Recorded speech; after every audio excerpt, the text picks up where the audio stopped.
Hello everyone, what I'm going to explain is information that the mechanics here in this shop have gathered over many years of experience. So right now, I want you to know that you can trust what I'm about to tell you. When the message reduced power or engine power reduced appears, your Chevy is basically telling you that it has entered a safety mode. What that means is that the engine's computer detected something that could potentially harm the engine, transmission, or another key system, so it limits power, acceleration, or throttle response to prevent bigger damage. To fix this issue, the mechanics here recommend doing the following.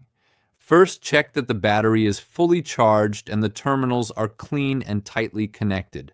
Also, make sure the alternator is working properly. Second, clean the throttle body. If it's dirty or has carbon buildup, it can cause the throttle plate to not open or close properly. Sometimes just cleaning it solves the problem. If that doesn't work, the mechanics here say you should check the accelerator pedal sensor, because if it's malfunctioning, it needs to be replaced.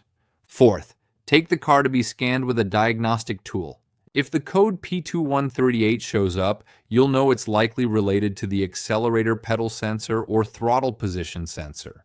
And finally, sometimes turning the car off, disconnecting the battery for a few minutes, and then turning it back on can reset some temporary states while you perform the repairs.